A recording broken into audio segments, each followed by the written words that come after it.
I don't know what that means. Hey everybody, it's episode 346. It is officially Movember, which means this month is all about men's health. Should be like Movember.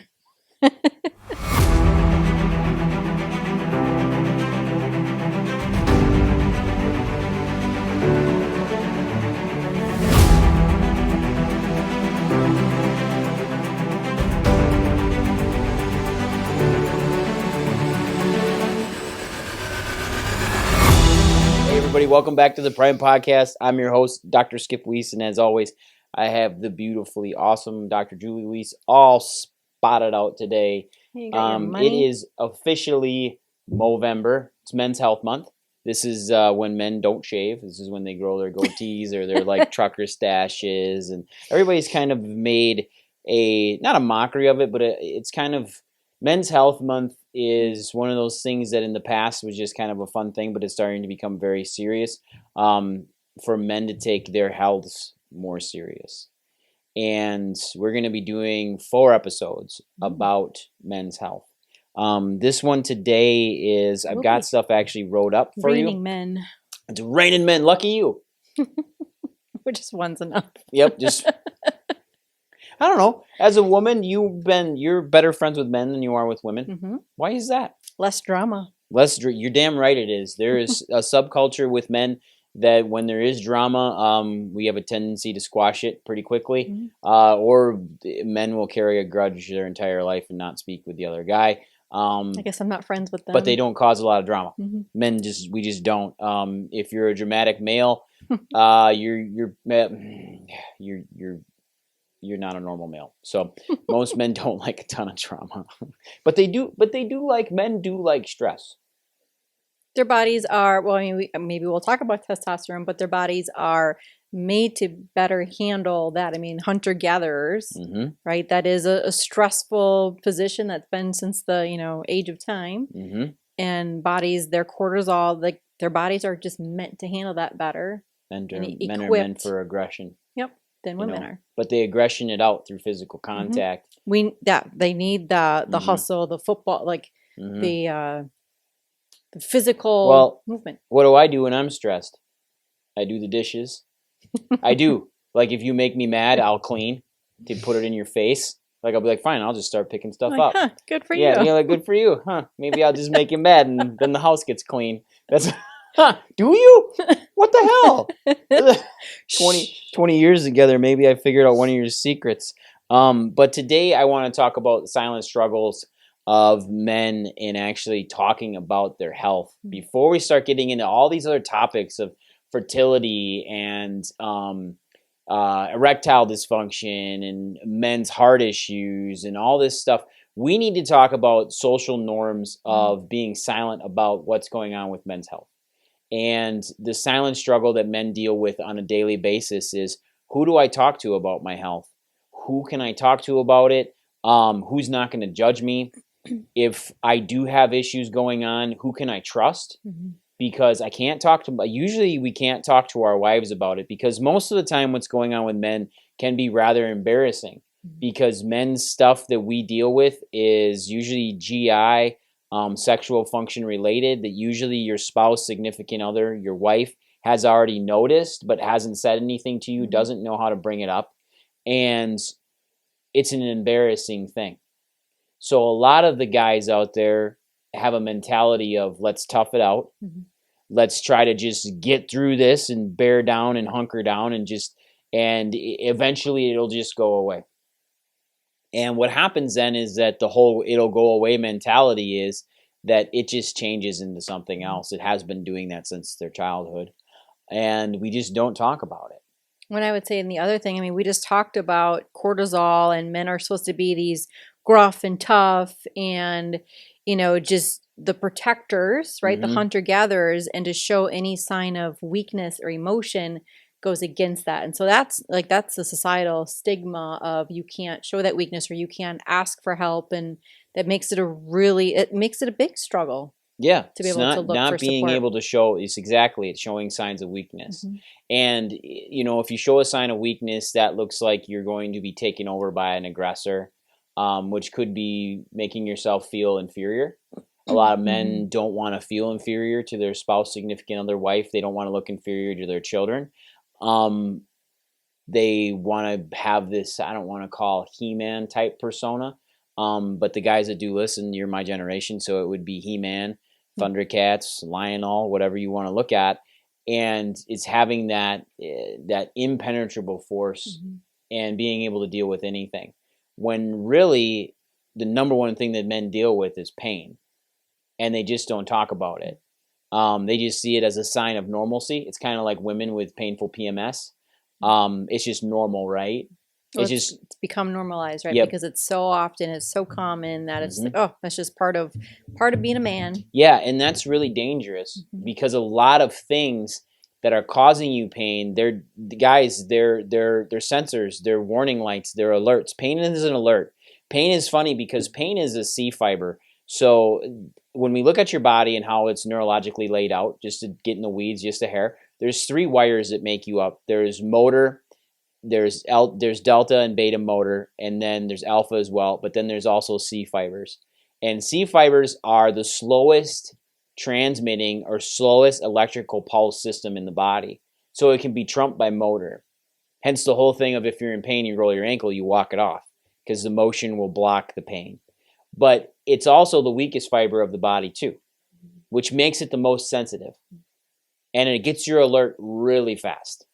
And if it's there long enough, you start to get used to it because those receptors in your brain start dulling it out. It starts turning into white noise and background noise. And that's typically what I hear from a lot of men is, I've had these problems for years. I've just gotten used to them. So what that means to me is that it's now background noise to them, but it's still there.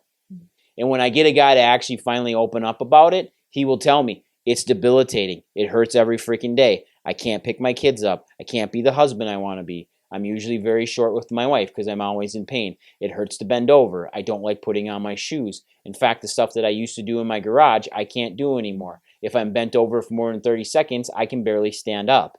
That's not normal. And the whole tough it out mentality starts when we're in our teens, where our parents, our dad, whoever's the authority / alpha figure in the house will say, hey, tough it out. You'll be fine. You don't need to cry about it. Quit crying about it. You're a pansy. You're a baby. You're a girl. Be called that too. But there's a lot of really tough women out there and a lot of really tough girls. Usually women are way tougher than men. And the stigma gets put behind it that we're demasculinizing ourselves because we're not feeling good. When really, of course, I'm going to say, well, it's actually more masculine to talk about your pain. No, it's not. It's actually human to make people aware of what's going on, because then you can actually get help. Right. That's actually the biggest thing. Right? Yeah, I was like, but I think that's the struggle of not knowing where to turn, who to ask for that. Correct. And depending upon what type of relationship somebody is in, that's what also makes it difficult to know, well, can I say this to this person? Or is it every time that I wince, we're going to think that, I'm falling apart kind of a thing. Right. And then you get this feeling that you're inferior. Well, my wife never complains about pain. But really, when we talk to spouses, significant others, I love talking to wives about their husbands. And not in a negative way, but she'll actually tell me, yeah, Mike's been complaining of his low back. We get the update. Yeah, he's been complaining of his low back for years. I just finally got sick of him complaining about it. And that's why they show up. Right? But what's hurtful right there is that you got sick of it. When really, maybe he was telling you his back was really bad, and because his mom took care of him before you came into his life, he's waiting for you to make the appointment for him. And most women will say, well, he's a grown-ass man. He can make his own appointment. Yeah, but that actually takes a lot of humility for a guy to turn around and call and make an appointment for something that's been ailing him for a long time, when really his mom would just say, hey, I made you an appointment for the doctor. Go. Get there, show up. Yeah, and my favorite thing is when the guy comes in and says, I don't know why I'm here. My wife made the appointment. Yeah, you know why you're here. She's sick and tired of hearing you complain, but she's also trying to help you get better. And we're going to do something about it. Yeah, and as a spouse, as from a wife's perspective, I'm not a wife, but it would be very helpful if you did sometimes, because we just put it on the back burner. That's what happens. Like if a guy calls our office to tell me that he's in pain, believe me, the conversation is very short. because I got to get him better. Right. Because he's at his absolute wit's end. And his body is on the verge of something catastrophically happening. We joke about it that like women are usually a little bit better at maintaining, or, when something first starts to get something taken care of. And I said, like, we say it jokingly that we don't see men until something's broken or falling off, because then it's serious.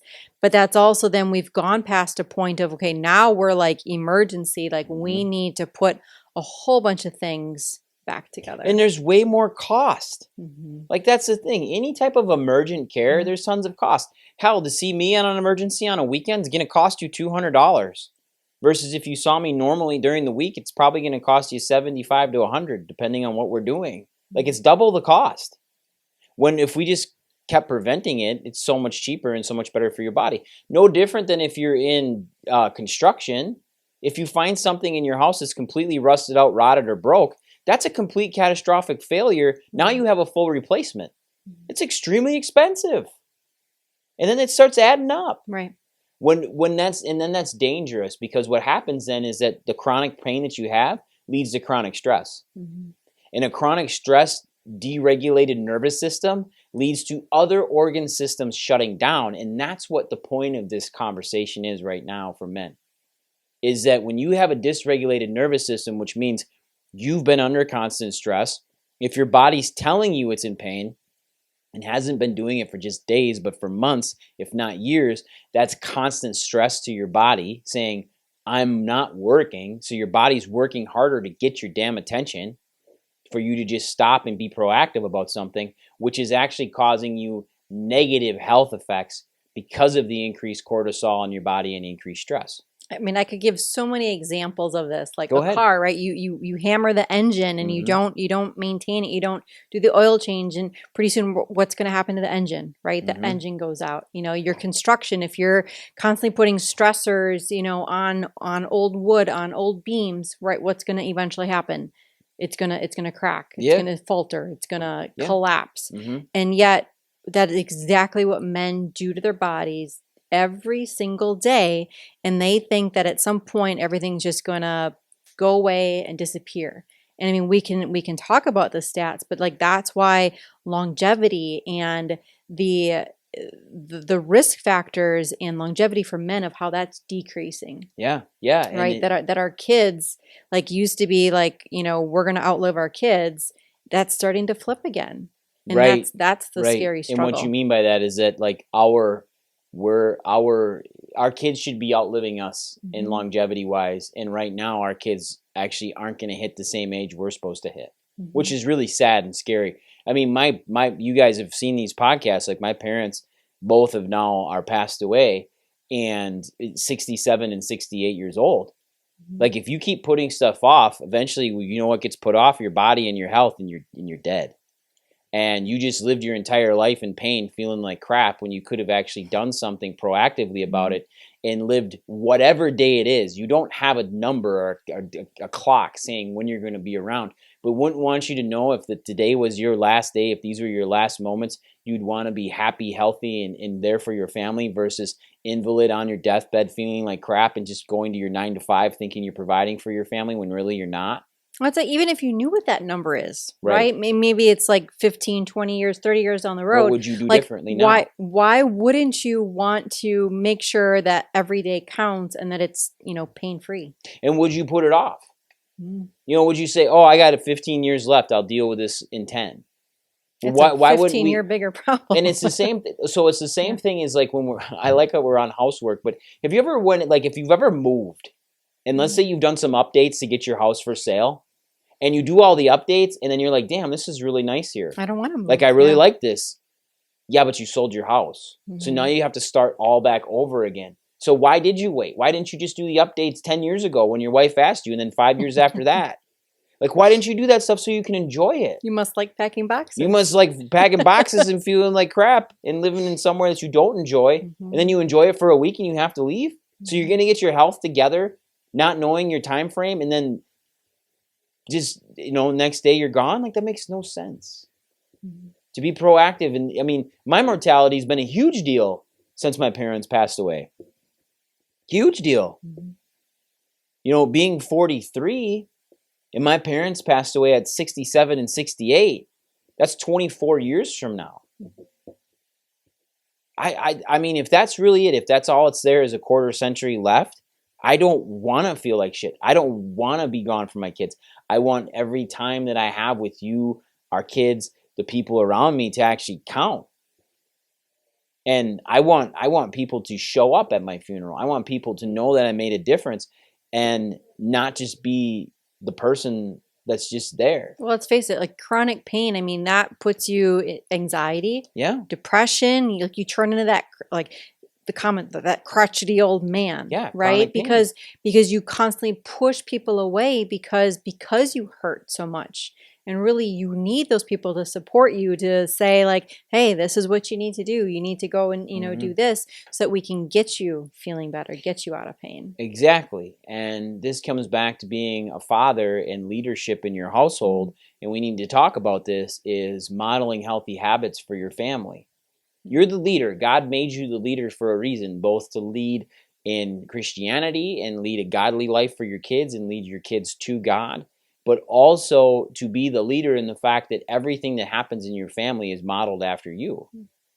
I mean, I'm going to be all crotchety, old, and grumpy, then everybody in my family is going to be grumpy. But if I put my phone down and I say we're going on a walk, everybody comes along. So I was gonna say it's different family habits, right? Like people are always like, well, I'm going to have heart disease because it's hereditary, it grows in the family. Like, and that's not always the case. It's not the case. Like that's where this is that turning point of you being that leader. You get to choose of, okay, are we going to just be a phone family that we're not going to, have conversations, not spend that time together? Is everybody just going to be on their own agenda, or do we start to change those habits? Yeah, and it starts with the dad though. And to model, you cannot rely on your wife. She's doing everything else for your family. So it relies on you for leadership. If you have sons, teach them how to exercise, teach them how to do sports, but like play golf, play in sports, movement. Like what are the things that they can do proactively? And the thing is your son, unless he has become a teenager and completely unmotivated, and you have a time frame till they're about 16 and then they're done. They're going to move on. They're going to do what they want. You don't really have an impact. But right now, Brecken's soon to be 15. Like I have a very short window to keep leading him and want him to keep doing stuff with me instead of just doing things on his own, sitting on his phone or like talking to his girlfriend eventually, because she's going to take over priority in his life at some point. And I want him to have those good habits installed so he can then keep his body healthy. Well, it's like we were talking movement, but that's what's really important, because the amount of like mental health issues that the male population suffers, lots of it is from the technology. And we're talking about that window. And even if your child is not athletic, but getting outside and just getting that movement and maybe just like rough and tumble, like boys and men are meant to have aggression, the muscle. And so like have a snowball fight in the winter, right? Wrestle, do those things, because as a teen starts to, like shut down and close in, they're going to need a way to get that aggression out. And I mean, we can talk about suicide, but if we can use that aggression and do it in a physical manner, a safe physical manner, if it's wrestling, punching bags, that sort of thing, versus drugs or guns, right? That is going to be that switch. But again, that comes from the role model of starting with a child with that the physicality of, rough and tumbling and wrestling. Yeah. The worst thing as a parent we could do is if boys are playing, tell them to stop playing, stop playing. Like, don't roll around, don't get sweaty. Like, I find it hilarious when Brecken's got his friends over, he's with his cousins, and all we hear from the basement is, and it's like they're down there wrestling. Fine, I don't care. Let them play. Just don't get hurt. Like, let's not break. Don't break anything. Let's just have fun. And it's fine. That's normal. That's just what should happen. But it starts with the dads. And if I'm at home being a beta male sitting on my phone, taking up space and not moving around, then my children are going to grow up the exact same way. And there's nobody to blame but yourself. And you can sit there and blame technology, But guess what? Like, you're the one that introduced the technology in your house in the first place. You're the one that had the conversation with your wife that said it was okay to give your kid a cell phone at whatever age you chose. Mm-hmm. But if you just, not necessarily the wrong word is put your foot down, but actually set parameters with your spouse and you guys came to an agreement together at the appropriate age to give your kids a phone, things would be different. And then you're both to blame if things don't go right. There's no finger pointing that goes on then. So lead your families. And this is where, we're going to tie chiropractic into this too throughout this entire conversation for the month. But today we can talk about chiropractic and helping you regulate your emotional nervous system. Because if we can start keeping your body in proper alignment, fellas, then your body starts actually decreasing the stress on the inside, which decreases the stress on the outside, which then makes you a better father, spouse, lover, better person for your family. And lover, I mean not just physical, but mental, emotional love for your entire family. And men show, I mean, it's men, it's young teens, it's kids. In stressful situations, men either come out with aggression, or they're going to, pull into themselves. And we can see this in kids. We can see this as babies already, of how, like, oh my gosh, she's always been a spirited child, like outspoken or just really physical, versus those that just completely shut down. So that's one of those things to understand how your children react, and as they grow older, of, well, you never say anything back in an argument. It's because that husband is completely stressed and they are pulling into themselves. That's because if he ever says what's truly on his mind, it could be very violent. Devastation. It could be devastation. And the problem is that he's never actually said anything to you as a spouse when he should have. When things don't seem right, they need to speak up and say something. When they're not happy with something, you need to speak up and say it. You can't let it just sit around. It does you and your spouse exactly zero good. And this all comes back to, the pain aspect of your body and being ahead of it. So this first episode, I hope you guys really enjoyed it, is go out, be proactive. Talk to your spouse, talk to the people around you, get the help you need. There is absolutely zero demasculinizing things in actually admitting that something's not quite right, but then actually seeking out help and making better decisions because of it. That's where leadership comes from. And men are meant to be leaders. So if we can lead in our healthcare in our house, then we lead everywhere else, right? It's pretty simple. So if you guys have any questions, reach out to us. Tune in next week. Next week, we're going to be diving into another really important men's health topic. So jump on. We'll see you next week. Have a great week. Bye everyone.